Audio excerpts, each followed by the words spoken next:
Hordoftoota Oromiyaanis neetwoork akkam jirtu kuni qophiiwwan naati.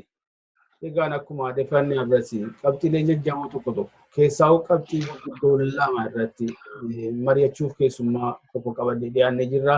Keessummaan kunis isiniif sagantaa kanaafis haaraa miti. Hayyuu fi xiinxalaa siyaasaa obbo Kumsaa Buraayyuuti. Isin waliin akka turtan isin gaafachaa gara marii keenyaatti dabarraa. Obbo Kumsaa alaalarraa keessaa yeroo du'a keetii dhiiftee marii kanaaf qophii taatee argamu keetii fi baay'ee galatoomi siin jedha. Atis galatoomi tasfaa'ee carraa kanaaf.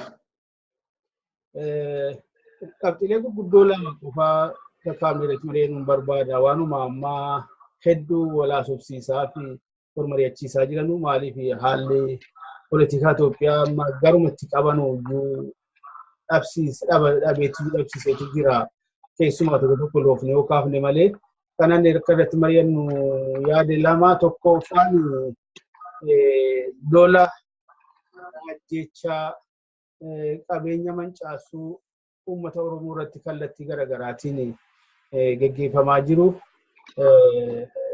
Maaliif dhaabsisuun dadhabame kan jedhu keessaa immoo yeroo ammaa kana yeroo biyyattiin qofti miti addunyaanuu Oromootiyyuu aangoo qabatee jira jiru kanatti akkamiin maaliif uummata kana du'arraa badiirraa ittisuun dadhabame jechuudha. Lammaffaa irratti isa waa'ee haala Itoophiyaa fi Itoophiyaa kana wal qabee falammii adeemaa jiru dirree garaagaraa irratti qabna. Gaaffiin gara waraanaaf ajjechaa kanaatiin akaafnu gabaabumatti kallattii lamaan jechuun dandeenya gara bahaatii fi gara dhiyaatti kan sadiiyyuu gara kibbaa inni kibbaa kun garuu isa bahaatii hojii waluma qabatti walitti qabatee waan jiruuf isuma gara bahaa jennee kaa'uu dandeenya. Kan kibba bahaa jennee inni sanarraa adda kan ta'e kophaatti kan gaggeeffamaa jiru isa gara dhiyaati. Fagootuun naqinii kumsa torbanuma kana keessallee akka pirezidaantiin Eertiraa daawwannaa isaanii fixanii deebi'aniin muummichi ministeeraa Abiyyi Ahmed akka tarkaanfii fudhatamutti ajaja kennanii turan haala kamiinuu lolli kun akka dhaabbatu jedhame. Sana booda iyyuu waan tokko jijjiiramaa argine hin jiru. Amma guyyaa lama dura natti fakkaata walakkeessuma biyyaatti naannoo Diree Dawaatti ganda haaraa ijaaramaa jiru maneetti haaraa ijaaramaa jiran Oromoota ibidditti kaa'amee manca'ee ajjechaan isin dhaabbanne. Kaleessa kana immoo maal argina iyyuuti konkolaataan guddaan meeshaa waraanaa guutuu fe'ame gara daangaatti osoo adeemu faayyuu uummanni naannoo Mooyyaaleetti uummanni qabee shoofericha sidhaa galchanii konkolaaticha immoo akka fe'ame gara buufata poolisiitti otoo dhiibanuu maaliif shoofericha waan hin jirreef argaa turre. Kana argina mu kana laallu waa'een waraana kanaa yookaan lola kanaa dhaabbachuu waan namatti mul'atu maali mee ajandaan dhoksaa kana dugda duuba jiru jiraa laata maaliif mootummaan maqaa OPDOtiin bakka qabatee jiru kun maaliif uummata kana ittisuu dadhabe maaliif callisee ilaala?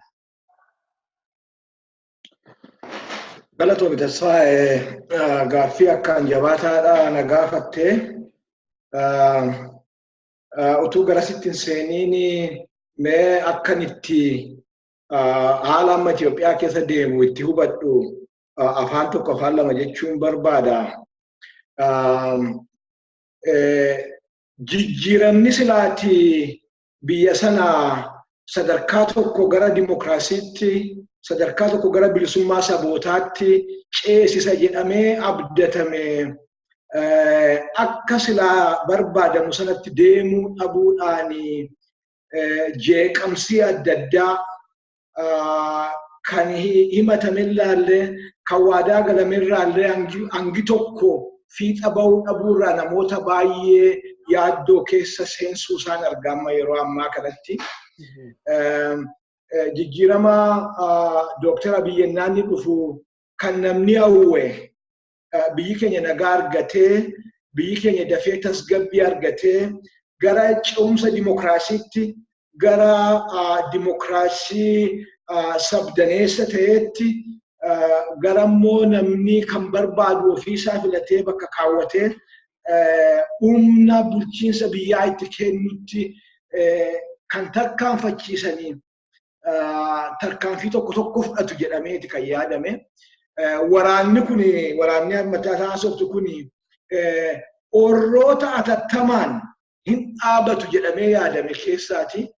Kun hundumtuu ta'uu dhabuudhaan garaa uummata keenyaa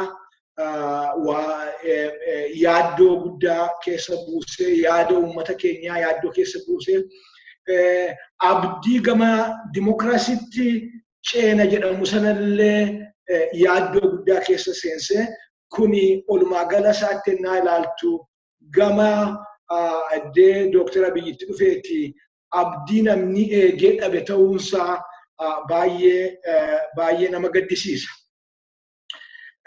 Naan akkasiin jedhu Dr. Abiy waan hojjenne siin jechuu koomiti wantoonni fudhataman jiru wantoonni silaa jijjiiramaaf aggaamaman jiru garuu kun hundumtuu lafarratti hojii hojjetanii du'aatii saba keenyaa dhaabuu hin dandeenye jechuudha. Karaa gama dhiyaa karaa gama ba'aa yoo ilaalte utuu Dr. Abiy gara aangootti hin dhufiin dura namni keenya du'aa ture mootummaa biyya mootummaan hin jirre fakkeessaa turame jechaadha. Nama keenyatti waraana hidhachiisanii itti bobbaasanii qeerraa diiganii biyyarraa buqqaasanii amma kuma dhibbootaan lakkaa'amutti namni keenya qeessaarraa buqqa'aa ture jechuudha. Wanti nama gaddisiisu eddee Dr. Abiy gara aangoo dhufe kunillee hin dhaabbanne. Kun gaatii olumaa gala isaa jijjiiramni jedhamu kun maali? Akka jennee nu gaafannu gamasitti nu deemsisaa jechuudha. Maaliif dhaabbachuu dadhabee inni jedhu mala baay'ee laachuufii dandeessa. Ta'uu malaa baay'ee lafa kaa'uu dandeessa. Riizinii tokko kanaaf dhaabbachuu dadhabe jennee himuun nu dhiba amma yeroo ammaa kanaatti maaliif waan hedduu siyaasaan biyya Itoophiyaa suni waan akkaan wal xaxaa keessa waan seeneefi kanaaf dhaabbachuu dadhabe jechuun nama dhiba. Ani sababoota lama sadii sitti kaasuu yaala ta'uu malaa lama sadii tokko inni tokkoof inni guddaan ani yaadu galgalaa ganame. Dr. Abiy gama aangootti dhufan malee aangoo hin qaban inni jedhu natti dhaga'ama ammallee deebisee. Aangootu qabaataniiti kana dhaabuudhaaf kan isaan dadhabsiisu miti.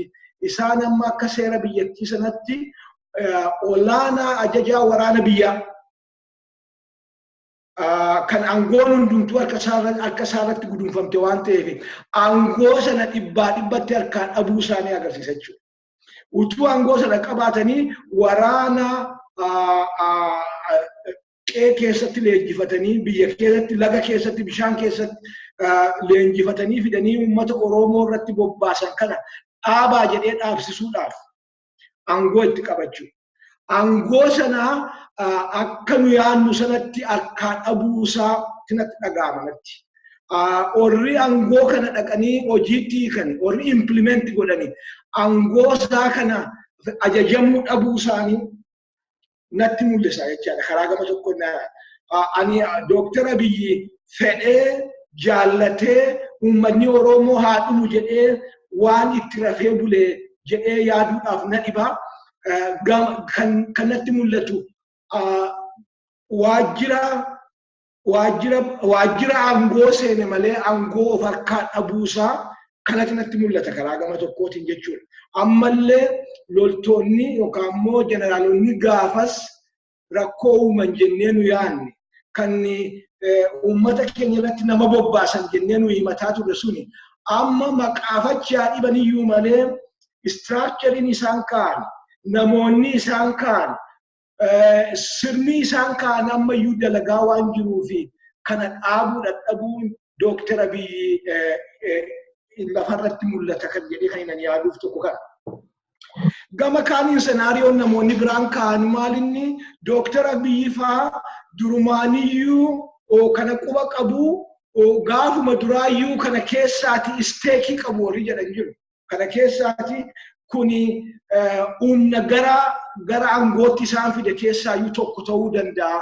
Kanaaf waan kana dhaabuudhaaf ittiin dantoomne itti maal jechuudha dhimma godhatanii hojii godhatanii irratti hin hojjenne beekaa callisanii utuu beekaa hin callifne ta'etu kana agartee priority of the state tu godhatanii ta'e inni kun hundumtuu hin dhangala'u beekaa itti dhaggeeffatanii warri aangoo qaban warri jedhanii kunis ta'uu malaa tokkodha jechaadha kan deemaa jiru.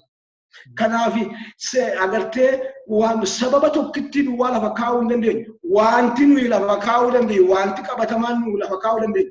Waddee Dr. Abiy gama aangootti dhufeeyyuu inni saba keenyaa dhangala'aa jira. Namni keenya du'aa jira. Qeen gubataa jira.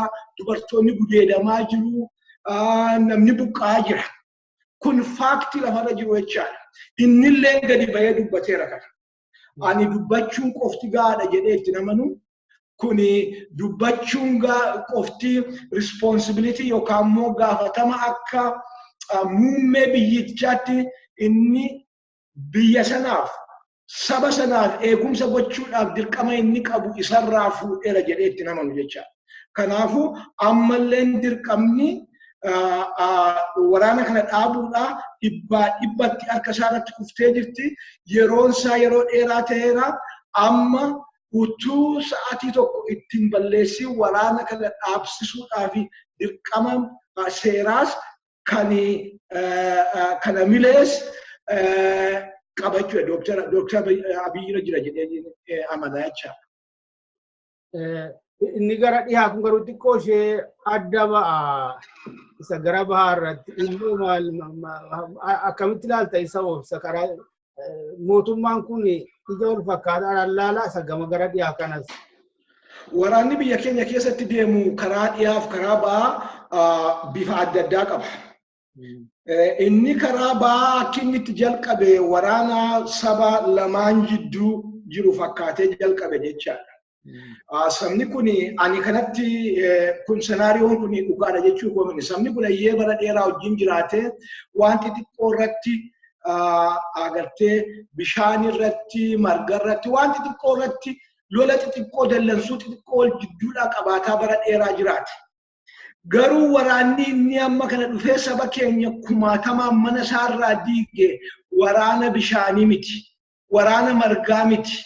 Waraana loonii miti, waraana re'ee miti. Waraana biyyaatu saba keenya dhaqee akka diinaatti itti duulee biyya isaarraa, qe'eesaarraa, qabeenya isaarraa, jireenya isaarraa buqqise. Kanaafuu inni karaa ba'aa jiru kuni akka inni itti jalqabe walitti bu'iinsa saba lama jidduu fakkaatuyyuu malee irra guddaatti waraana humni alaa keessa seenee humni mootummaa humna alaayyuu miti.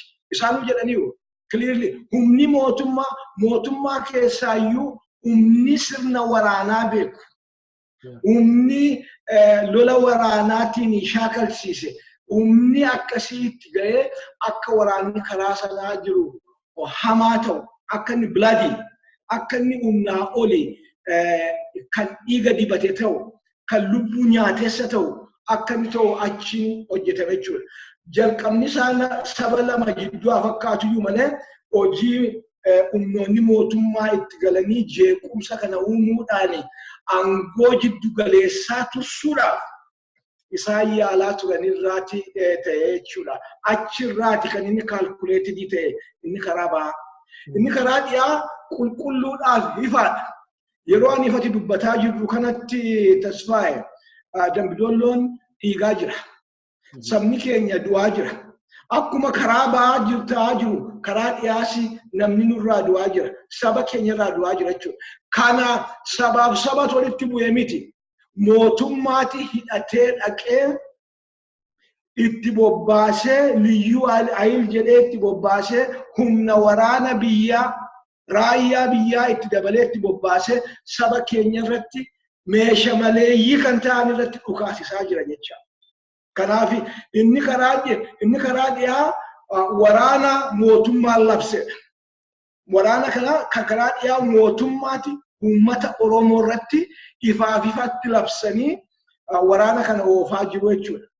Kanas dhaabuudhaaf obbo Lammaas ta'e Dooktar Abiyyi dirqama seeraati isaan irra jira jechaadha.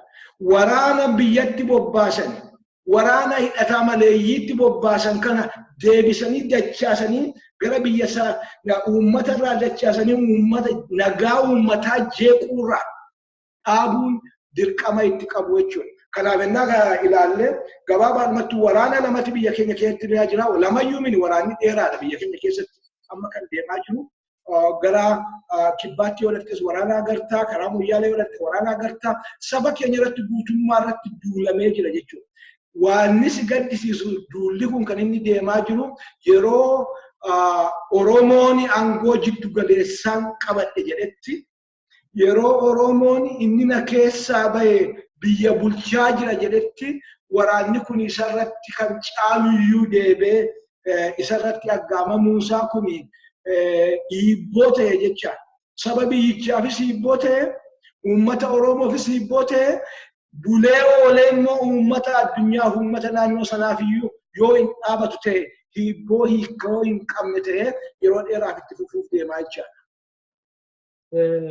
Waan amma kana wanatti dabaluun qabu akka watuutti waraanni gara lamaa isa gara bahaa kana hedduu jenneerra inni gara dhiyaa wanti xiqqoo ifan baane kan mootummaan labse ta'uusaa akka jirti ta'ee sababa isaa xiqqoo ishee dugda duubaa qabdi. Namtichi inni itti gaafatamaa opereeshinii torban lama dura as bahee kan dubbatetti Jeneraal Birhaanuu Juulaa torban lamatu nu gahaa jedhe waraana bilisummaa Oromootiyyuu as bahee lola geggeessaa jira sheettuudha. Mootummaanis ammayyuu akkuma isa bara darbii kana faas kana ifatti fudhachuu afaan guutanii dubbachuun filatin malee sababni isaa isuma. Walumaa gala isaatti immoo mul'aalu'anii waan xiqqootti dabaluu jiraate walumaa gala isaa bahaa dhibba bahaa dhihaa hunda isaa innati jirte akka jirutti ta'ee ani immoo kana itti dabalu tokko mootummaan maqaa OPDOtiin bakka qabatee taa'ee jiru kuni uummata Oromoo irraa amantaa waan dhabe fakkaata. Uummata Oromoo amanachuu dadhabee uummata Oromoo abdachuu dadhabee aangoo irratti. Kanaafuu uummata kana komfortiin akkatti dhaga'amu barbaadaa hin jiru. Uummata kana iyyuu rakkina garaagaraatiin mudduu dhiphisuu barbaada.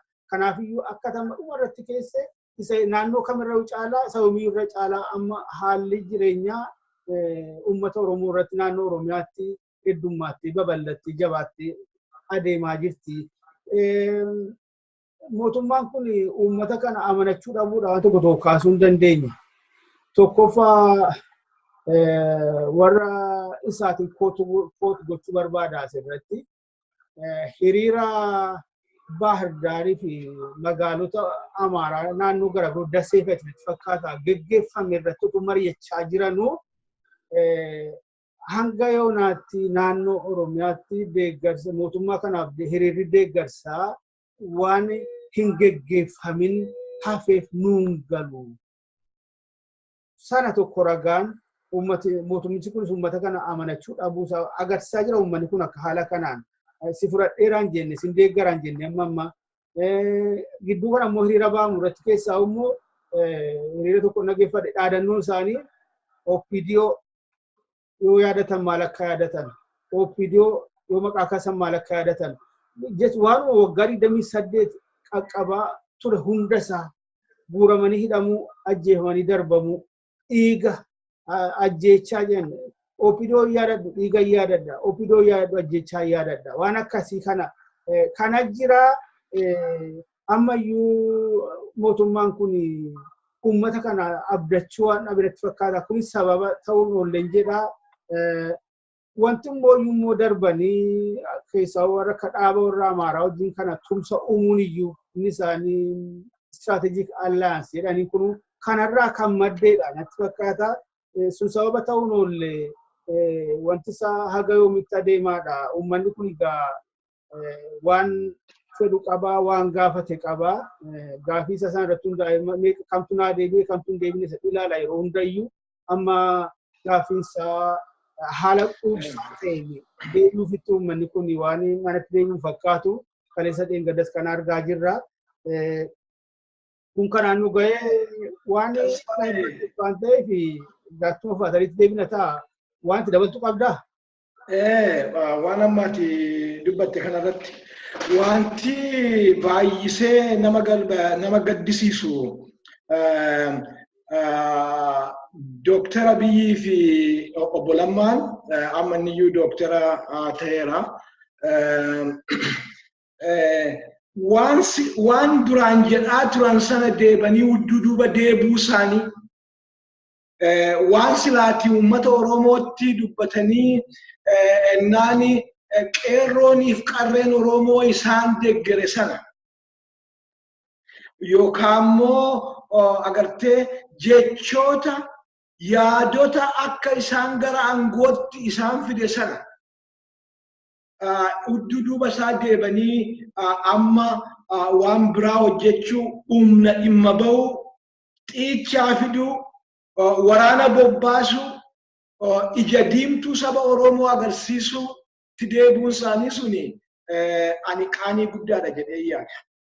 Fakkeenyaaf abbaan waraanaa isaanii jeneraalichi waggaa 7 keessatti waa hundumaaf hinnannaa jedhu. Deebisee maaltu sitti mul'ata tasfaa'e dargii faa deebitee yaadatte jecha. Kan mallas faa jedhaa turani mallas iyyuu meerra wayyiin akka dargii faa deebee ilmi Oromoo keessaan dhaladhe jedhu ilma Oromoo isa kaan dhaqeen 7 keessatti fixa. Ani agartee mirga haqaadhaa fi gaaffiin gaafadha jedhee itti jiru. Kan immoo karaa nagaadhaan gaaffiin koo akka inni deebuu fi yoo barbaachisaa ta'e yeroo gabaabaadhaa fi anoo waraana lafan kaa qawwee lafan kaa yookaan dhukaasan dhageessisu kan jedhu kana dhaqeetanii 7 fixa jedhee dhaadachuun dargii ta'uu isaanii yookaan immoo gama dargiitti cillaaf kataa deemuu isaanii nu agarsiisu jechuudha. Tokko kana lammaffaa yoo mallee woboo waraanaa jira ta'e sabni Oromoo waan woboon achi keessa socho'uuf jecha jumulaadhaan qawwee dhaqatteetti wanni goote akka diinaatti saba Oromoo jaarsaaf jaarti maanguddoo dheengadda isaanii Dambidolloo magaalaa keessatti ajjeesan agarteetta qawween harka isaa keessa hin jiru. Kuni maal jechuudha kuni? Maal inni Obbo Lammaan faa dubbataa turani? Maal inni Oromoo tokko najjeefnu tokko magaalaan taa'u tokko baadiyyaan taa'u isaan jedhaa turani? Attamitti arma ji'a 2 fixiin attamitti dhiigni Oromoo deebee akka dhiiga sareen lama biyya faranjii kana keessaa kabajaa guddaa qabdi tasfaa'e. Akka dhiiga saree saba Oromoo dhangalaasan maaliif dhalate? Eessarraa dhufe? Jeneraalichi immoo yoo dhuguma jeneraala waraanaati ta'e siviiliin kabajaa qaba. Biyya tokko keessatti waan waraanni tokko riphee lolaan tokko siviilii keessa dhaqee qubateef yookaan immoo achi keessa yaa'uuf calluma jettee dhattee matariyyaa isaan nama hin fiddu. Amma waan isaan godhaa jiran kana. Uummanni Oromoo kana baadiyyaa kaabaa kibbaa jala dhaabbachuu qaba. Qabsoo kan uummanni Oromoo godheef qeerrooniif qarreen uummata Oromoo kan inni gatii kana hundumaa itti kaffaleef uummanni isaa daangaarra jiru yookaan immoo bakka biraa jiru kan mirga gaafate rassaasa isaaniitiin akka inni dhumuuf miti. Kanaaf uummanni Oromoo itti didee amma nagaa waaraan biyya dhufutti. Amma humnoonni haqaaf falmanii dirree dimokiraasiitti hammatamuu danda'anitti. Amma namni hundumtuu karaa nagaa biyya abbaa isaa keessa sosso'ee yaada nagaadhaan hojjechuu danda'utti amma conditioning kun hundumtu qophaa'utti uummanni Oromoo ofitti suurratti, olitti suurratti, oliifiyyuu irratti, olirratti iyyuu irratti fuula deeffachuu qaba jedhee yaada. Orroonni immoo Oromoo keessaa ba'anii kaleessa afaan Oromoo dubbataa, kaleessa mirga Oromoo dubbataa, kaleessa Oromoo miidhame jedhaasaa har'a immoo deebanii aangoo isaaniif jecha waraana raayyaa biyyaa kan siraa biyya eegu biyyarratti bobbaasan gocha akkasiirraa yeroo gabaabaatti yoo of hin eeggatan ta'e biyyichi gara laaqitii guddaa dhoqqee keessaa bahuu hin dandeenye ganda dhiigaatti deemaa jechaadha. Kun hunduu nama hundumaafiyyuu isa waraanuufis isa waraanamuufis faayidaa hin qabu. Biyyiin tasgabbaa'iin nagaa fiduu hin danda'u. Biyyi nagaan qabaatiin immoo dinagdee hin qabaatu. Biyyi dinagdee hin qabaatiin nyaatee buluu hin danda'u. Nagaa qabaachuu hin danda'u walumaa gala jechaadha. Kanaaf nagaa fiduu irratti deebisee mootummaan kun obbo Lammaanii fi Dooktara Abiyyi deebanii isa kan ji'a sadii fuuldura nutti haasa'aa turan sana achi deebi'uutu isaatti jira jedhee yaada. Gaariidha turigaa xumura sin qabaatu waanuma fi garamitti akka adeemu sin beeknu waanuma nuti fakkaatu keenya malee qabxii ishee lammaffaa har'aa fi filadheetti dabarraa obbo Kumsaa waggaa 150 achi deebinee yoo ilaallu wal dhabdeen yookaan rakkinni poolitikaa biyya Itoophiyaa jedhamu kanaa haqa lafarra jiru yookaan riyaalitii lafarra jiru riyaalitii yerootti mul'atu wajjin addaan walitti bu'u fuulaaf fuula wal dura jaajanii waliif falmuu ta'etu argina. Kana siin kaamaa jechuudha. Jalqaba irraa kaasee wal dhabdeen poolitikaa biyyattii keessa jiru keessa biyyoota ollaa wajjin wal dhabdeen haga nama mul'ate hin beeku. Rakkinni poolitikaa biyya keessa kan yeroo garaagaraa humnoota mormitootaa, humnoota falmitoota mirgaa, humnoota falmitoota bilisummaa kakaase ifatti eenyummaa sabaaf sabootaaf sablammootaa irratti kan hundaa'edha. Sana wajjin kan wal hidhatedha. Sanarra immoo darbee qabeenyaa sabaaf sablammootaa eenyummaa isaaniitti hojii walitti hidhate kanneen akka afaanii, kanneen akka aadaa, kanneen akka seenaati. Waggaa 150 geesse fakkaata biyyattiin kun gara sanatti adeemaa jirti. Har'ayyuu immoo waan tokko tokko ilaalle akkas waggaa 150 irraatti yaadamaa jira kana hubanna. Maaliif wanni keessaa gidduu kan argaa turre ammayyuu akkam wanti biraa yaadama. Tokko biyya tokko afaan tokko aadaa tokko malee kan jettu gabaabaadhumatti lafa keenya. Fakkeenyaaf waan isa miliyoonii madaraashii sanatti sirba Hacaaluun sirba wajjin wal qabatee kan ka'e ilaali. Ifumattiyyuu Oonagii akeeka Oonagichi irratti lallabaa ture. Tunis tokkoffaan alaabaa isa kan Itoophiyaa maaliif hin fudhanneedha. Alaabaa tokko kan isa abbaa gadaa qofa fudhate. Achi as deebinee amma irraa kanattu haala ho'aa ta'een kan wal falmisiisaa jiru. Akkamumayyuu Oromoon tokko kantiibaa Finfinnee ta'edha. Uummanni Oromoo garuu kanayyuu miti kan inni gaafa inni Finfinnee irratti kaasaa jiru atis beekta. Addunyaanuu beekaa. Warri mootummaanis immoo beekaa. Mootummaan kan wayyaanes nammaa kunis. Kun akkasitti ta'e karaa biraa immoo dhokachaa as ba'aa ammayyuu uummata kana bifa waraabessaa bifa burguu kennanii fi as dhiyeessuudhaaf waan hojjetamaa jiru argina. Kanas torban kana keessa waan argine viidiyoo isaati qindeessee facaase sana kana hunda yoo walitti qabdu Kumsaa tokkummaan jedhan kuni aandineenii jedhan kuni maddamariin jedhan kuni kanarratti hundaa'e immoo biyyattii kana keessatti nagaa waaraa fiduudhaaf abdii hagamtu sitti mul'ata. Akkamitti ilaalta waan kana?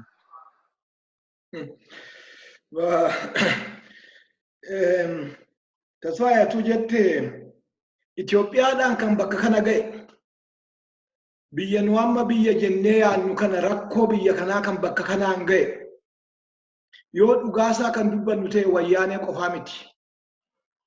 mata jabina warra nu Itoophiyaan ofiin jedhanii keessattuu mata jabina illiitota Amaaraati. Isaan kuni Itoophiyaa jechuun isaan jechuu, Itoophiyaa jechuun aadaa isaanii jechuu, Itoophiyaa jechuun jiruuf jireenya isaanii jechuu ti waan amananiifi gaaffii sabni keenya, gaaffii sabni cunqurfamaan guddaan numa qofaayyuu mini gaafatu sana gaaffii foreign, gaaffii biyya alaa, gaaffii tasa gaafatamuun itti hin jirre qaanii taabuu gochuudhaani moggeessanii bara dheeraadhaan dhiibuudhaan cunqursaa bara hin qabne lafatti dhaabatu hin qabne diriirsuudhaan waan yaadanii fi obboleewwan keenya qaqqaalayyiin kanarratti finciluudhaan lagatti ba'an jechuudha, bosonatti ba'an jechuudha. Nu qofaa miti. Warri Sidaamaas akkasii, warroonni karaa Gambeellaa, karaa Banishaangul, karaa Oromti Tigraayiyyuu amma deebanii isaan akka isaanii haa ta'an malee Eertiraan akkasii kana hundumaa fi mata jabina warra Itoophiyaati kan hundumaa fiti. Aadaan Itoophiyaa tasfaayatis keessaa dhufne argineerra.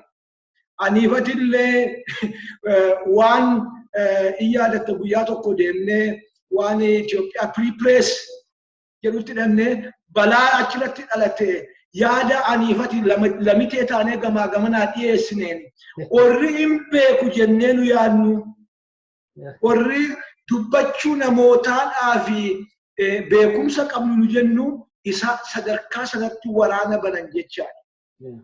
Kun maal agarsiisa jecha jarri kun dhiiga isaanii keessa jira jecha yaada kan biraa keessummeessu dhabuun yaada kan biraa moggaasuun diinomsuun mirga namni an biraa gaafatu akka waan biyya diiggaatti akka waan nama balleessuuf saba balleessuuf ati kaateetti agartee akkasittiin ramaduun waan arra dhalate miti jechuudha.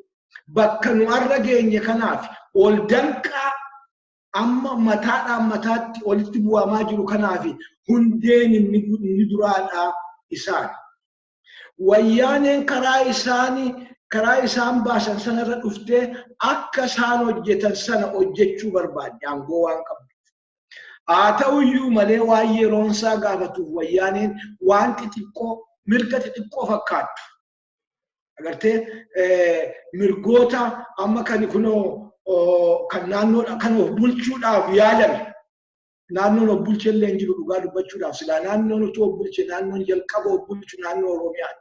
Maaliif resourceidhaan self-sufficient resourcein kan namaa ta'uu ta'a kan qabeenyaa kan jireenyaa ta'uu danda'a. Of hin bulchine of bulchisiisuu hin barbaanne biyyi of bulche isaanirraa kan hafe hin jiru. Tigraay irraa kan hafe hin jiru.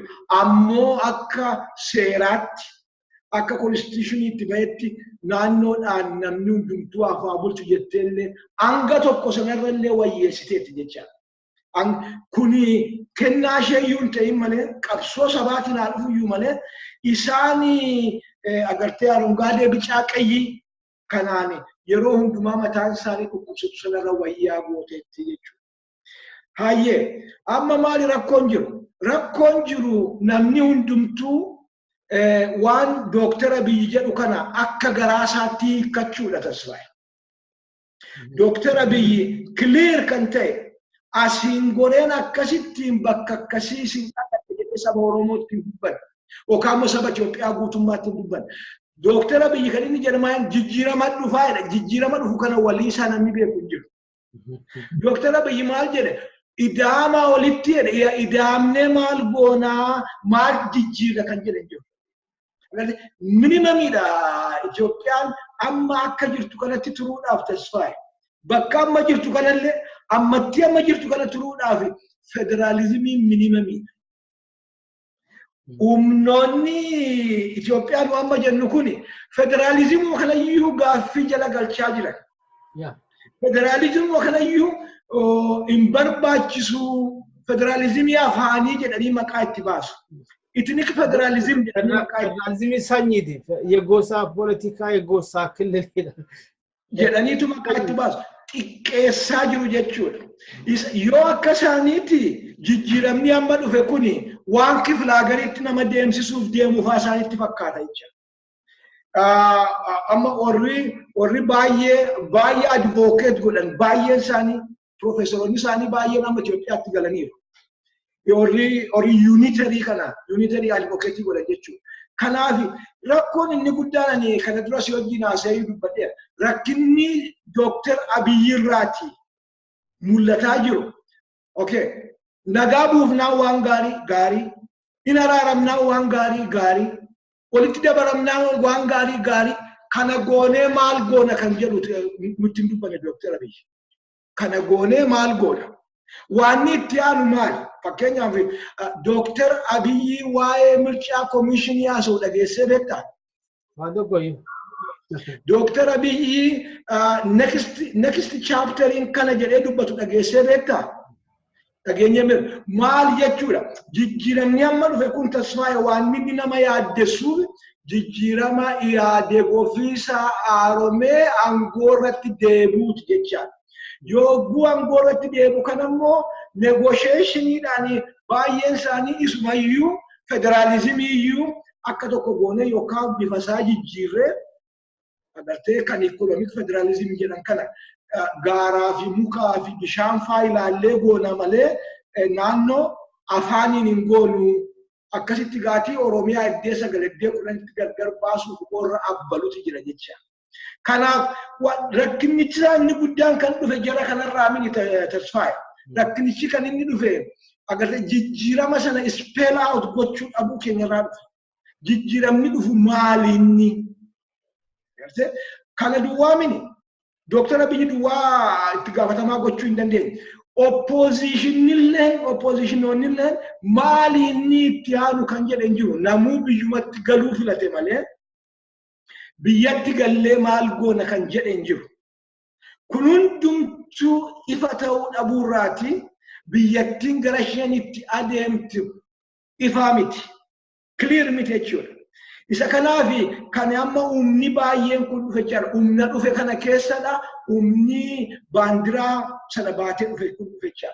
Umni baandiraa maasuma amma tokko yaade gilleeni itti dabalee waa tokko godhee laa kuni beeresabiidha jedheetu waan akka urjii tokko baandiraa sanarra kaaya. Sunuu hin barbaachisu sadarkaa jedhutti dhufe jechuudha. Agartee isaan kana jedhu umni cunqurfamaa ammoo baandiraa umti Itoophiyaa kun iyyuu ganaa negosheetii ta'uu beeksisa jedhee haasa. Umni cunqurfamaa biyyi kun wajjin jiraachuu barbaade taanaan dimokiraasiidhaan wajjin jiraachuudhaaf deemna taanaan baandiraa Itoophiyaa ta'uu kana iyyuu sichi ilaalla dimokiraasiidhaan. Uummanni Oromoos ta'e uummanni cunqurfamaan kan biraan kana gaafachuu mirga isaati. Isaan baandiraa miliikiduu barbaadu. Nummoo baandiraa umtiyyuu oolmaa galma isaayyuu biyya sanaa baandiraan biyya sanaa sichi ilaalama. Kan namni irratti olii gala bifa kan biraallee qabaachuu danda'a. Kalarii adda addaallee qabaachuu danda'a. Saayinii adda addaallee simboolii adda addaallee irratti qabaachuu danda'a. Waan humti inni calluma jedhee mililikachi kaa'ee baandiraa kana nu baannee deemnuu fi hin jiru kan jedhu jira jechuudha. Tokkotti si dabalee fixa. Waan jarri kun humna itti argataniif kan isaan kan mallasillee koorner isaan godhe aayidiyaan kun qofa qabaadha. Yaanni kun yaada ceesisaa miti. Yaanni afaan tokkicha baandiraa tokkicha biyya tokkicha jedhan suni yaada ceesisaa miti argameera mul'ateera. Waan isaan kana godhaniif maali? Bara dheeraadhaaf kan mallasi afaan qabsiisee koorneriitti isaan gashee Dr. Abiy dhufeetu mililik abbaa keenyaa mililikii nu barsiisee mililiki biyya keenya agartee qaroominatti fide jedhee waa inni dubbate kun ijoolle kun mucaa mililikiti nu dhufe yeroonsaa amma kana yeroon nuyi waan kana dhiibnee federalizimii kana cabsnee balleessinu amma kana jechuudhaan agartee false impression mataa isaaniitti qabataniiti. Uummanni Itoophiyaa udduuba deebee jiraachuu hin danda'u. Kaammayyuu kanarra dafee agartee amina dafee adeemuu barbaada. Isaan immoo udduuba deebineetu kan waggaa 50 faa kan waggaa 60 faa udduuba deebinaa agartee revolutionii Haile Sillaasee kuffise sana faa duratti achi deebina jedhanii aggaamaa jiru jechuudha. Inni Haacaaluu irratti ga'e kanadha. Inni isaanii yaada adda bilisummaa Oromooti biyya fudhatee biyya raasaa jira jedhaniif kanan. Waa tokko sitti tasfaa. Yaadni bilisummaadha Oromoo keessatti significant. Yaadni bilisummaa yaadni addi bilisummaa Oromoo gaafa ganama dur gadhaabe suni ilaalcha guddaa namoota guddaa hiriirsee jirudha, hiriirsaas jirudha. Kanaaf orri nu jibbanu kaleessa dhaggeeffadha Kaasaa Kabbadaa beektaa? Kaasaa Kabbadaatti Dooktar Abiyyiin affeeramee biyya dhaqee deebi. Maaliif akka inni affeeramee iyyuu ani naaf hin galu. Kaasaa Kabbadaa orroota biyya sana keessatti maal akka inni hojjetaa ture, Mangistuu Hayilamaariyaam wajjin maal akka inni raawwataa ture addunyaatti beekaa, biyya guutuutti beeka jecha.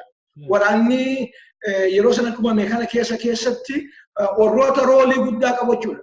Haa ta'u iyyuu malee Dooktar Abiyyiin affeeramee horiin guddaan natti ba'ee jedhe. Kana Kaasaa jedhe natti jedhe miti.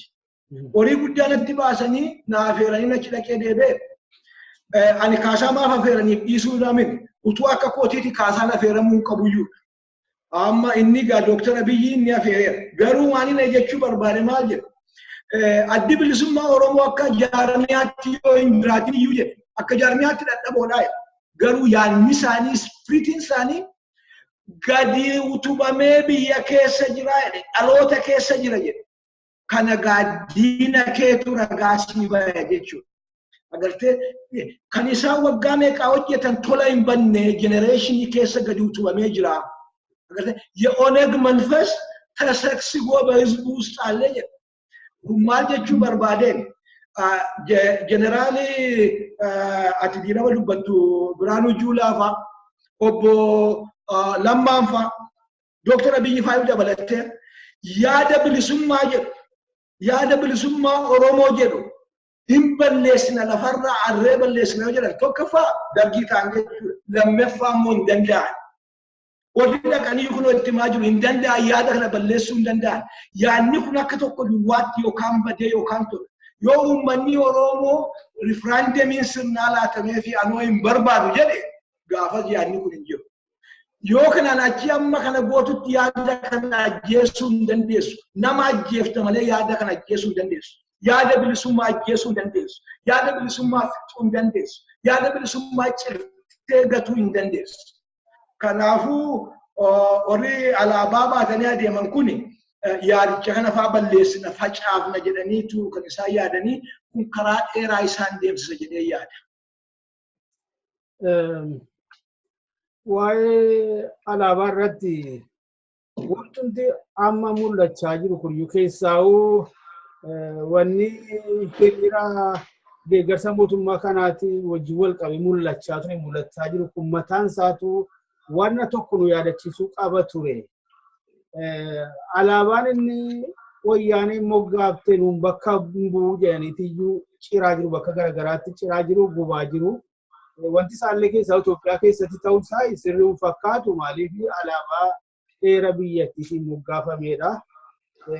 Haa ta'u malee maaliif ta'e kun gabaabaatti ummatoonni isaanumaan dabalatee ummatoonni biyyattii irratti hin mari'anne, yaada isaanii irratti hin kennine, murtee isaanii irratti hin kennine alaabaa moggaafamee itti dhufeedha.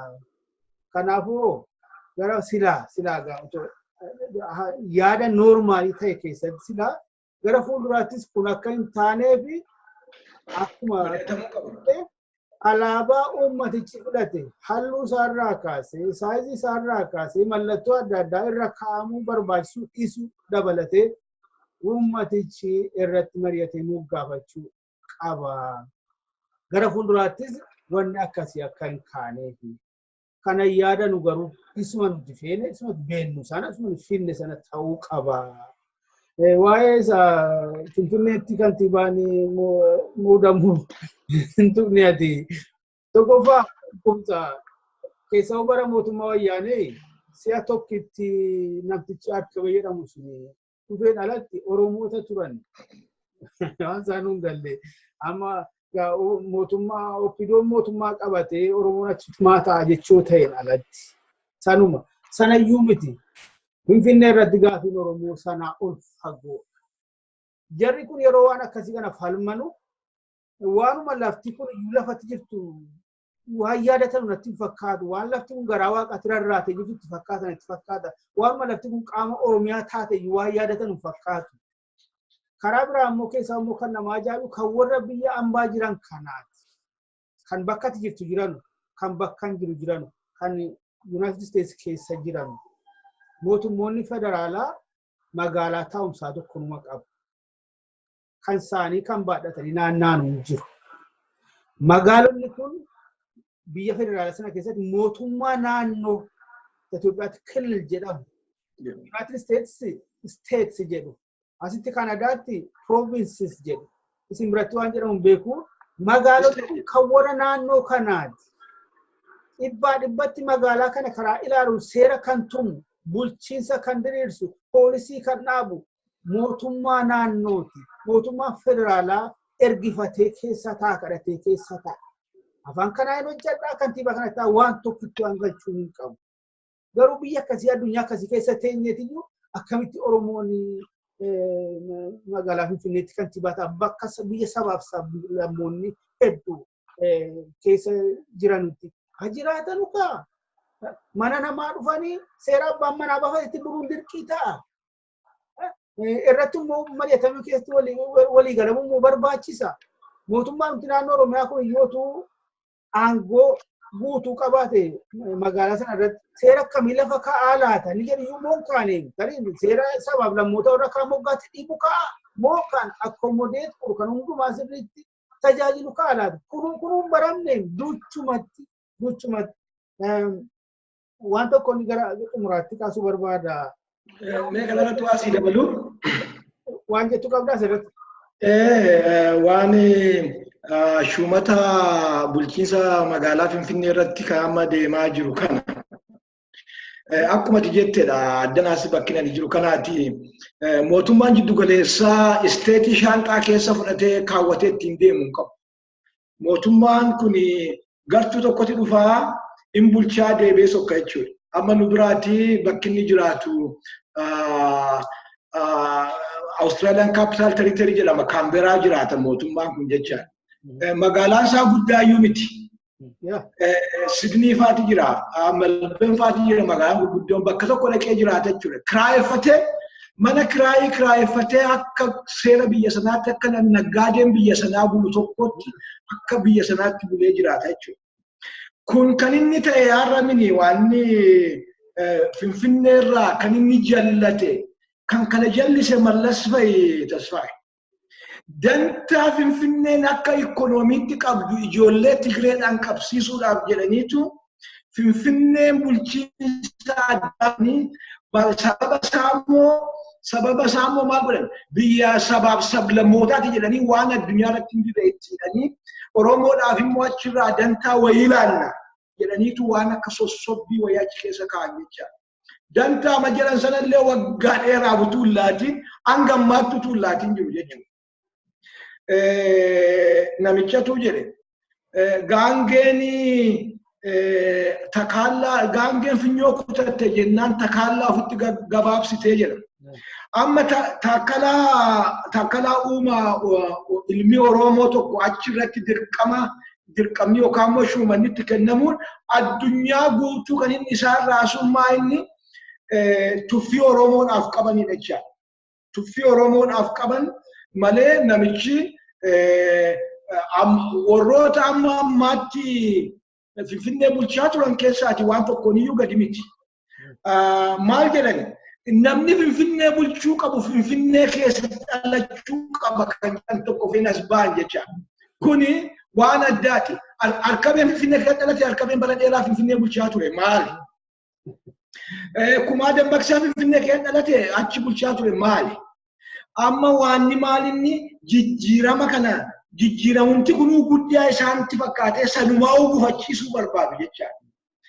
Kun inni nani gaangoon ofitti gabaabsite siin jedhe maal jechuudha. Kun uummata Oromoo tokko godha Tasfaa'e. Kun yaada gaariidha beekumsa irraan goone jarri kun wallaalummaa guddaa qabu jecha. Kun oppositionii agartee paartiin qabu kun. Kuni this is an attack on Oromo. Kun waa'ee paartii miti kun. Kun waa'ee OPDO miti, kun waa'ee ABO miti, kun waa'ee dhaabota kan biraa miti. Attaakii Oromoo irratti ta'edha kun. Oromoon kan akkasitti ilaaluu qaba. Agartee Finfinnee biyya handhuurri Oromoo itti awwaalame hin bushitu jechuun tuffii saba Oromoodhaaf qabanii agarsiisaa jiru jecha. Isaan kanaaf kun gaariidha. Waan akkasii yoo fidanii ajandaa jiddu galeessaa akka nu oolaniyyuu nu godha. Kanaaf ani inni akkasii kun na yaaddeessu baay'isee na yaaddeessu maaliif tokko nu godhayyuu qabu. Dr. Abiy Faalleen akka isaan kana duuba deebanii warra daangaa irratti itti himna jedhan kana, warra biyyatti na seensinu jedhan kana, warra intiineessina jedhan kana ilmaan Oromoo irraa akka isaan ilaalcha isaanii sana fuudhan godha. Kanaaf gara tokkummaatti nu fida malee wanni miidhaan irratti hin qabu jechuudha. Garuu in a matter of fact biyyammoo biyyi nu keessa jiru biyya federaaliiti obboleessa kiyya. Namni tokko iddoo fedhee ka'ee dhaqee iddoo fedhe jiraachuu hin danda'a yoo namni kan isa filu ta'e yoo paartiin isaa kan isa filu ta'e achitti aangoo fudhachuu hin danda'a. Kanaaf yeroo baay'ee amma biyya keenya amma naa ilaallu diinni akkas godhee jedha OPDO'n diinni akkas nurratti godhee federaaliin diina qabaachuu hin danda'u tasfaaye. Biyyi federaaliidhaan bulu akkamittiin Manitoobaan isteetii isaa ollaa jiru wajjin diina ta'a Kanaadaa keessaa. Attamitti Victoriaan addana kanaan New South Wales wajjin diina ta'a. Diina mini. Federaaliin waliif diina miti. Kanarratti jabeessanii hojjechuu isaan feesisan jechaadha. Lafa itti okkoletu jira. Sirna cabetu jira. Sirna sanarratti jabeessanii hojjechuudha. Abalu diina jedhaammoo federaaliidha jedhanii ol waamu. Abalu diina jedhaammoo tokkummaa malee kan nu baasu hin jiru jedhaanii ol waamu. Abalu diina jedhaammoo bilisummaa sabaa hin haasofnu jedhaa ol waamu. So waan ol aadha kan isaan dhiyeessaa jiran jechuudha. Federaaliin biyyi federaaliidhaan bulu oliif diina miti. Yoo oliif diina ta'e immoo agartee kana hiree murteeffannaa uummatichaatti fiduudha gaa kana. Federaaluma kanaanuu hin bullamoo biyya mataa keenyaa bulchina kan jedhu gara hiree murteeffannaa uummataatti fiduudha. Yoo sadarkaa diinummaatti isteetonni kan ilaalan ta'e humnaan cafaqxee bulchuu hin dandeessu. Yoo humnaan cafaqanii buluu barbaadu ta'e isaanii diktaatera ta'an jechuudha. Kanaaf agartee nu olii diina jedhaa garuu federaaliidhaan jiraanna jechuun ol dhaadha ol danqaadha siin jechuudha. Gara waan tokko kaasee nu darbuu barbaada. Yeroo urjii maxxansaa turreen iyyuu Profeesar Asmaroom Laggasee interviyuu godhee jaarsi waan dubbate keessatti waan tokko tuqee darbe. No integration without differentiation. Kan tokko kaasee jecha kanan iyyuu mata duree interviyuu sanaa godhe. Yeroo interviyuu sana publish godhu. Guyyaa gabaa gaazexaan interviyuu sana baate bilbila ani fuudhaa olee yoomiyyuu ni raanfadhu. Yoomiyyuu akka jirutti arraba qofa akka jirutti. አንተ የኢሳያስ አሽከር አንተ የሌንጮ አሽከር አንተ የመለስ አሽከር የሮሰና ዋይኒ ቢልሱማ ኤርትራ ሲንቀበኖፍኔ ቶኮዩ ከና አጃይቡ ከና ኩምሰ የሮሰና ዋንተ የቤታ ኦቦ ኢሳያስ የአማ ሐላ ከና ሲመተመን ከና የሮሰና ወጋ ለማፍሰዲፍ ሰይጣና ኦሊ Kasani eessatuan kan biyya diigi kan biyya kukkute kan biyya haadha sarraa kute kana haala sanaaniyyuu akkasitti guyyaa guutuu narraa sirbaa oolanii kana garuu jecha kana atis beektaa Profeesar Asmaroom ofii isaatii mureen keenya theoryidha wanti kuni theory mathematiksiiti ofii isii natti fakkaata theoryin immoo seera uumamaa irratti hundaa'ee ba'uudha. Muuxannoo uummattoonni keessaa ba'an haala jireenya uummattootaa muuxannoo uummattoonni jireenya isaanii keessatti argan irraa ka'e kun seera ittiin bulamuu danda'uudha. Seera ittiin bulamuu ta'uu qaba jedhamee kan kaa'amuudha. amma illee kana magamal keessisee akka tuubeettu keessi jecha kana maali hundumtuu gara ba'ee bakka isaa qabatee madaala isaa wayitii isaa erga baree booda bakka isaa ta'e deebi'ee tokko yoo ta'e iyyuu tokkummaan gaariin integireeshiniin gaariin uumamuu danda'a. Integireeshinii waaraa kan ta'u kan yeroo dheeraadhaaf jiraachuu danda'u kan waldhabdee keessa hin jirre jechuudha.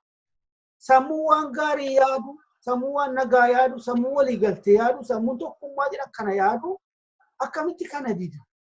Waan akkasiiti laamagaa amma deddeebi'ooti mul'atu waan riyaaliitiidhaan araaramuu dhabne riyaalitii haqa lafa jiru fudhachuu diduu irraa kan ka'e ammayyuu mootummaa tokko booda mootummaa tokko keessatti rakkoo addaan hin cinne jeequmsa addaan hin cinne akka uumamuyyuu waan kanatu mul'ata. Nageenyaa fi waliigaltee fi qophaa'utu hin taane waan akkasitti qophaa'u sadarkaatti mul'ata.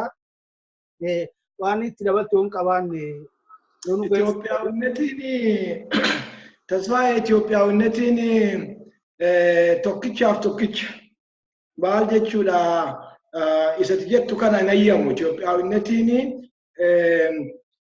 akkuma inni jedhetti bulta. Kan inni jedhe kan isaan jedhani kan isaan yaadan imagination mythology isaanii akkasitti bulta jechaadha. Maali kun inni jaarsisiin jedhe waan guddaa miti wallaan Oromoon hundi dubbataa bare. Ollaan illee na wajjin jiraattu namni akka ofiitti jiraata malee akka ollaatti hin jiraatu jedhu beektaa. Ofii kee jiraatteetu ofii kee keessa mana kee haadha manaa kee wajjin ijoollee kee wajjin jiraatteetu gaafa dhaqxee immoo bakka golobeetti yookaan immoo bakka waan nuti immoo tokko taatee yoo rakkinni dhufe immoo achitti dhaqxee tokko taatee achuma qeettuu siin jedhe deebitee immoo kan waloo goote jechaadha. Itoophiyaawwannetiin kun amma mataa kee keessa seenuu barbaada. Agartee siin ati of gatiiti of dhiisiti. Afaan keessin dhiifta, aadaa keessin dhiifta, biyya keessin dhiifta, mirga keessin dhiifta. Eenyuuf jecha Itoophiyaawwanneetiif jecha. Kanaaf inni isaanii integration hin jibbineem differentiation sana jibban. Ishee keessaa dhaga'uu hin barbaadan jecha. Na yaadadha waan makanarratti natti fakkaata amma na jalaa badeera waggaa 25 fuuldura walaloo tokko barreesseen ture maal jedha jaarsis dargaggoomee ollaanis abboomee of duwwaa jaallatee kaayyoo irraanfatee adabamuun qabu mukaaf lafaa turu waaqxuu seeran dhabu jedha. Maal jechuudha agartee ofuma duwwaa yoo taate anuma duwwaadha yoo jette anumatu jiraata yoo jette kun waggaa 25 fuuldura kan inni kana barreesse mana mataa kootti hidhamee jira. Kanarraa barreessine yaadatte yoo ta'e yeroo sanas rakkoon guddaan jiru kuni dhufanii manatti nu sitti dubbadheera kana dura afaan Oromoo arguudhaan maaf laatiniidhaan barreessu jechuudha reebicha arraba mana nurratti caccabsuuti ture jechuudha. Kun maal balleessa jedhaniiti Itoophiyaawwannetii sana balleessa jedhaniiti. Agartee isa isaan yaadan sana isa isaanii abbalan sana isa isaan abjuwatan sana biyya tokkitti saba tokkicha sabni kun immoo agartee fiizikaaliin isaan kana fakkaatu mataan isaan kana fakkaatu Afrikaa keessatti kan kana ta'e kan isaan tolfatan sana imagination isaanii sana jalaa balleessa jedhanii waan yaadanii kana ati ofin taa'annaati jettu ofummaa kee gatisiin jedhu jechaadha. Kanaaf amma waraanni sun dhaabateera jechuu hin dandeenyu. Garuu frontiin sun mo'ameera. Frontiin sun cabeera nama xiqqootti galaa dhufeera. Kun akka inni Itoophiyaa keessatti hin danda'amne barameera. Frontii kana humni cunqurfamaa mo'eera. Mo'eera naan siin jedhu badaniiru jechuu koo miti. Baandiraan sun engadda agartee yoo ta'e Baardaar keessatti meeqa kiiloomeetirii meeqa godhan hin dhaabata jechuu miti. Ganda isaaniitti gochuu hin danda'u mirga isaaniiti. Garuu biyya Oromootti dhufanii akkas goona yoo jedhanii dogoggora guddaadha. Itoophiyaan isaan abjuwatan sun akkasitti hin jiraatu. Itoophiyaan ammaa booda jiraatu Itoophiyaa olii gartee irratti hundaa'e qofa. Innuu isaafuu uummanni Oromoo sichi gattaa'ee mari'achuu isa feesisa. Gartee wanti yaanni uummanni Oromoo mari'achuu hin qabu jedhamee leellifamu kuni yaada dogoggoraadha. Uummanni Oromoo waan dhimma isaarratti fedhu akka fedhetti jiraachuuf, fedhu biyya mataa isaa jiraachuuf, fedhu immoo Itoophiyaa wajjin jiraachuuf mari'atamuu qaba, konsentii laachuu qaba, dhowwachuu illee hin danda'a yoo barbaade. Kanaaf isaan kana waraanota moone deebinee dhannee waraanuu nutti hin jiru. Isaan kana hiyyuu danda'u. Amma kan nu hafanitti jiru. Warroota nu hafan sanarratti Prime Ministeriin kun akka inni fookesii godhuu barbaada. Mootummaan isaa akka inni fookesii godhuu barbaada. Yaanni deebee haaromee ammallee aangoodhumarra ture jedhu suni yaada boodatti hafaadha. Yaanni sun yaada uummata kana tarkaanfachiisu miti. Yaada nagaa fidu miti. Yaada jijjiiramuudhaaf qophaa ta'uutti jira. Sirni ittiin uummanni yaada isaa sagalee isaa dhaadhatu sirni sun dafee beekamuutti jira. Isa kana gochuudhaaf immoo warroota isteekii qaban, warroota biyya sana keessatti dhageettii qaban, warroota yoo isaan achi hin jiraanne nagaan jiraachuu hin dandeenye, warroota kanaaf karaa banuu danda'uutti jira. Warroonni kunis immoo karaa baname kanatti dafanii aseenuudhaaf of qopheessuu qabu. Nagaan akkasitti guddinni akkasitti biyya keenya dhufa jedhee yaada. Dhugaadha. Ilaalchii fi amantaan warra Itoophiyaanistootaa inni bararraa baratti yeroodhaa yerootti hin jijjiiramne akkuma jirutti ta'ee haalli muummichi ministeeraa Abiy Ahmedii fi pirezidaantiin Lammaa Magarsaa qabatanii as ba'an kun mataan isaa rakkina gara biraatii fi ulaa guddaa baneetu argaa jirra. Wanti hin haalamne tokko jijjiiramoota baroota dhiyoodhaas keessaa kufaatii mootummaa Haile Sillaasee irraa kaasee jijjiirama mul'atan keessatti sabaaf sablammoonni xiqqaatis guddatus jijjiirama garaagaraa argaa turanii bara dargii mirgoota hanga tokko sabaaf sablammootaaf kabajaman argineerraa xiqqoon jedhamu dhugaa jijjiirama guddaadha. Dargiinis kufee jarri kunis immoo dhufanii sanarratti immoo hanga tokko bu'aa dabalamee argame jira kan ummatoonni sabaaf sablammoonni argatanii irra caalaan isaa rakkoon bara mootummaa kana wanni jedhame waraqata irratti hafeedha malee dhugaa dubbachuu fi otuu akka waraqata irra kaa'ame akka heera keessa kaa'ameen hojiirra oolee wal dhabdeen irra mul'atu kuniyyuu inni future haalli Dr. Abiy obbo Lammaan uuman immoo garuu isaanumaanuu rakkoo guddaa itti fiduudhaaf kan adeemu fakkaata.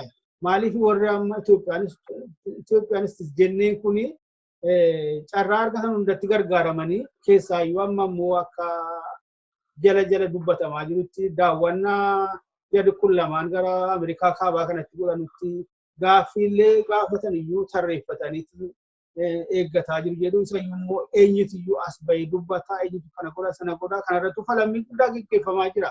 Koree keessa gallu malee hin taanu kan jedhu sana keessa waa'ee mootummoota naannoo kililii waan kana Dr. Abiy waanuma xiqqoo ishee hintii kenne fakkaata. Sanarra darbee waan akka artikilii 39 sana fa'a kana irratti gaaffii kaasuun isaanii oolu kun immoo warruma fuula kenne Dr. Abiy obbo Lammaa irratti rakkoo fiduun isaa hin oolu meegaa walumaan faana buuneetiyyuu haala mul'atan irratti walitti deebinee mari'anna ta'a. Har'aafi yeroo keetii baay'ee galatoomaa jechuu barbaada. Yoo ati waan jettuun qabaanne asumaan xumannan jedha. Waan baay'ee jenneerra wantoota deebuu hin dandeenye deebisuudhaaf yaaduun ofii isaanii masaraa sanaa obbaasuu wajjin wal qixa. Yoo deemnee dhannee buufata 39 sanaa hin kaafna jedhee kan waadaa galan ta'e kuni waan isaan fidamini kun qabsoo cunqurfamootaati fide kana kun waan isaan itti milkaa'uu danda'an miti. Yoo isaan deebanii dhaqanii noo isin gammachiifnaa federaalizimii balleessinee yuunitarii biyya goona jedhanii kun waan isaan fidamini qabsoo sabootaati fide isaaniif itti miidhama malee wanti sun ta'uu hin danda'u. Itoophiyaan tokkittiin aadaan tokkittiin keessa jiraattu ganaanaa ishee jedhan kana amma dhiyoo kana Dr. Abiy kana haasa. Ganaana'uu sana yoom isuma isaan jedhan sana ishee bicaa agartee maal isheen arongaadee bicaa qayyii sana duwwaati isheeti ganaanaa ta'a yoo ta'e kun abjuudha ta'uu hin danda'u. Uummanni biyya sanaa cunqurfamoon biyya sanaa mirgaaf ka'anii dhaabbatanii marxifataniiru kun ta'uu hin danda'u. Baruma aangoo isaaniitu gabaabbata jechuudha. Kanaaf wantoota injifannoolee amma ammaatti argaman sana sharafuu dhiisuudha. Harka namni naaf haa dha'u jettee har'a nama gammachiisa jettee injifannoolee lubbuun meeqa itti darbane. Kan ammallee obbolaan keenya bakka buuteen isaanii hin beekamne.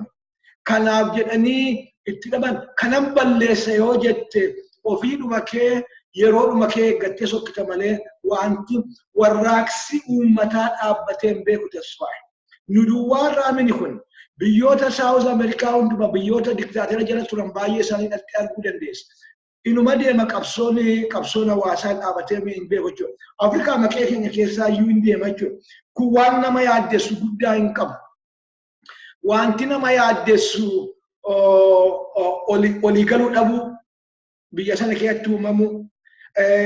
Isaan kunilleen ammallee hubachuu dadhabuudhaan yaada biyya Itoophiyaa sana biyya iyyeetti godhee bara dheeraa jiraachise. Yaada sana deebisanii falmuudhaaf qophaa'oo ta'uunsaa akka isaan hin jijjiiramiin mul'isa jechaadha. Kun yaaddoo guddaadha. Isa kanarratti jabeessanii hojjechuu barbaada. Utuun hin sokkiin waa jedheen sokkuu barbaada. Dr. Abiy duwwaa ilaaluun nutti hin jiru ammaa booda. Kanneen nuyi politikaan biyya keenyaa nu galcha jedhanii biyyatti galan hundumtuu maal hojjetaa jiru isa jedhu uummanni Oromoos ta'e uummanni Amaaraa uummanni hundumtuu gaafachuu qaba. Mootummaa duwwaa mini kanatti akkaawuntii gootu. Oppoziishiniin biyyatti gale kun maal lafaa qabdaa? Kaamma mootummaan godhu kana garas kan nu dabarsu kan nu ceesisu poolisii maalii lafaa qabdaa? Attamitti hojiitti hiikuu dandeessaa? Ati mootummaa ta'uu ni dandeessa oo meerree poolisiin kee jedhee uummanni guutummaa uummanni Oromoo gaafachuu qaba. Uummanni Oromoo immoo kana bira iyyuu dabarsee oppoziishina biyya jiru kana kan gaggale kan ala jiru kana dirqee akka inni humna isaa bakka tokkotti soreessee humna jabaa Oromoo fooree Oromoo ceesisu gara mirga isaatti akka inni ceesisu cinquu danda'uutti jira. Uummanni agartee calluma jedhee galee namni hilteenumaan taayaan oppoziishiniidha yoo jedhe kun faayidaa tokko Oromoodhaaf hin qabu. Kanarratti agartee warra mootummaa duwwaatu hin ta'e warroota mootummaa alaallee poolisii isaanii banuudhaaf uummanni Oromoo jabaatee akkaawuntabil gochuutti jira. Dimookiraasii jechaan kana. Dimookiraasii jechuun mootummaa qofaa miti. Dimookiraasii jechuun alternative party. Agartee paartiin kan biraan dhaqee biyya bulchu attamitti bulchuuf deemta jedhanii gaafachuun barbaachisaadha. Yoo nu biyya bulchuu hin barbaannu jedhanii immoo yaada itti galuu qabu jechaadha waan oppoziishinii ta'aniif hin jiru. Yoo yaada gumtii isaan nyaachisee isaan obaasee isaan jiraachisa ta'e isaan paartii addaa miti jechaadha yaada waan ta'an. Kanaaf uummanni keenya qeerroon keenya jabaatee sirna dimookiraasiitti rarra'ee hundumaa akkaawuntabil gochuutti jira. Dhiigni isaa tolan dhangalaane. Dhiiga isaa kan inni dhangalaaseef qeerroon akka jijjiiramni sirnaaf bu'uuraa dhufuuf. Dhiiga isaa kan qeerroon dhangalaaseef yaada gaaromee deebee ammas akka inni silxaana irra turu miti akka inni aangoorra turu miti. Dhiiga isaa kan inni dhangalaaseef qorri waa tokko hojjetiin calluma jedhee biyyatti galee dhaqee akka inni mootummaa wajjin calluma jedhee masuufamuuf miti. Kanaaf qeerroo waan dhiiga isaa dhangalaaseef jabeessee beekuutti jira. Eessatti deemaa jira kan jedhu beekuutti jira. Amma ammaatti maaliin argadhe jedhee madaaluu qaba. Amma irraatti maaliin argadhe ifni ittaanu yoom dhufa kan jedhu. Taayimiin barbaachisaadha. Taayimlaayiniin barbaachisaadha. Kanaaf qeerrootti dhaamsina ni qabu. Asiin geesseetta ammallee karaa dheeraa siyaafa jedheen itti machaadha akka nama tokkootti akka ilma Oromoo tokkootti. Amma danaan geesseetta humni kee dhiigni kee bakka kanaan gaheera garuu jijjiiramni bu'uuraa dhufaa jiru hin jiru. Ammalleen dammaqiitii of eeggadhu jechuun barbaada. Obbolaan kee kaleessa du'aa jirani ammallee abbaan kee haadha kee irratti waraanni biyyaa itti duulaa jira. Kana ofirraa qolachuu ofirraa ittisuutti fuula kee deeffatu. Kanarratti mootummicha irratti pireesharii godhin jedha. Mootummichaani dhaabi kana kaakayyuu koorraa, dhaabi kana eessuma koorraa, dhaabi kana abbaa koorraa, abbaa koo mana wajjin hin gubiin jedhee qeerroon himuu qabachaa. Akka namicha agartee obboleessa keenya najjootti mana wajjin gubamee sana yaadatta. Kun kanneen akkasii kun agartee kan qeerroon fidu fincila qeerroon fiduuf manaa bahe miti. Kanarratti jabaatee qeerroon isa manaa bahee sana mirga saba isaa kabachiisuuf isa manaa bahee sana isarratti jabaatee hojjechuu isa barbaachisaa jechuudha. Obbo Lammaa fi obbo Abiyyiin immoo jecha keessan kaleessaan irraanfatinaan jedha. Kaleessa nuyi tokko jettanii, kaleessa sabni Oromoo tokko jettanii, kaleessa nama irratti duullu hin qabnu saba Oromoo irratti jettanii, har'a waraana Oromoo irratti bobbaasuun karaa mitiitii irraa dhaabaa kan jedhu dhaamsa obbolummaan dabarsuu fi barbaada. Keessaayyuu waraana bara dheeraa ji'oota baay'eedhaaf karaa ba'aa deeme Cinaaqsan keessatti lubbuu ilmaan Oromoo hedduu dhume. Amma immoo dhiibee dhufee iyyuu mi'eessoo ga'ee ilmaan Oromoo ajjeesaa jiru. Kana atattamaan dhaabaa kan jedhu obbolummaa gaaffii obbolummaatti dhiyeessuun barbaada. Carraa kanaaf galatoomne. Baay'ee galatoomne. Beekumsaa kun dhugaadhumaa kun barbaachisaadha. Irraa fi nu ga'u haala jiru immoo faana buunetii yoo deebina ta'a. Yeroo keetiin baay'ee galatoomni siin jedha. Nagaan nu jiraatu. Galatoomni tasfaaye.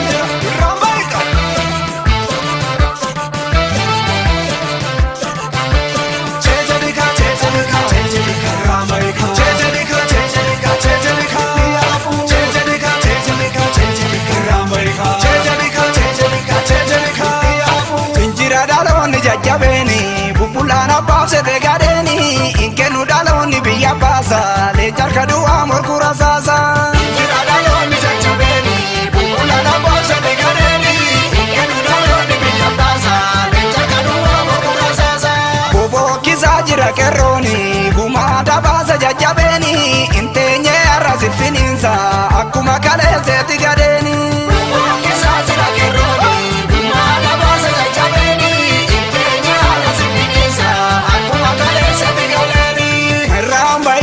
Sidina rasa sakit nakaduti kae sinyarum puntu fira lole nyuma kita gartisi abani sodu e kaera ilma tuwe gakarabasa sanyi baca satu darara warabeti eki kaera warabeti eki kaera warabeti rohi kaera warabeti eki kaera warabeti rohi kaera lolia kero irre tokuma jimsena gamtomne tokomne bukina ya kero irre tokuma jimsena tokomne gamtomne dina bukina lolia kero irre tokuma jimsena gamtomne tokomne dina bukina ya kero irre tokuma jimsena tokomne gamtomne dina bukina lolia kero aso kugaren karara lolia kero illoltu kae fintoltu lolia kero siliksi hunde mbukisi lolia kero akai namne idishi lolia irre tokkumma jimsena gamtomne tokkomne dina bukifna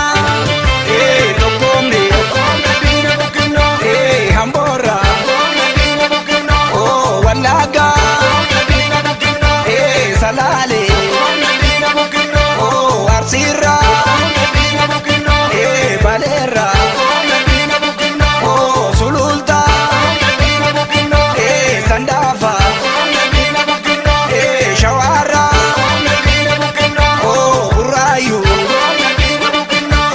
Finfinne, Oromia, Tejerika, Tejerika, Tejerika, Tejerika, Tejerika, Tejerika,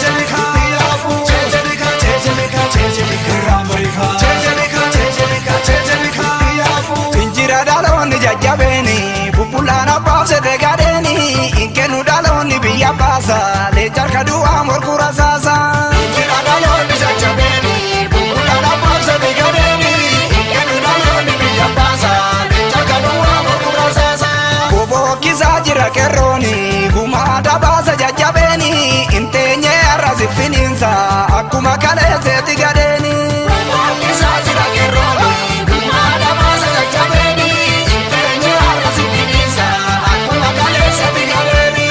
Dandiire raasa fisa deemu aduun osoo niin karaatti of beekte biyya gadhiiftu jarreen garaan keessa qoraanti. Firuma ofii reeffatti haamtu duraan illee fira waldaala kophaa loluun taphanuun baasu gamtaan loluutu irra caala. Gamtaan loluutu irra caala cimnee loluutu irra caala. Gamtaan loluutu irra caala cimnee loluutu irra caala. Loliyaa qeerroo irree tokkummaa cimsinaa gamtoomne tokkoomne diina buqqifnaa. Loliyaa qeerroo irree tokkummaa cimsinaa tokkoomne gamtoomne diina buqqifnaa. Loliyaa qeerroo irree tokkummaa cimsinaa gamtoomne tokkoomne diina buqqifnaa. Loliyaa qeerroo irree tokkummaa cimsinaa tokkoomne gamtoomne diina buqqifnaa. Loliyaa qeerroo horicha diinaa qeerroo. Loliyaa qeerroo leenca qolattu roorroo. Loliyaa qeerroo yaa bokkisu goonni lolu.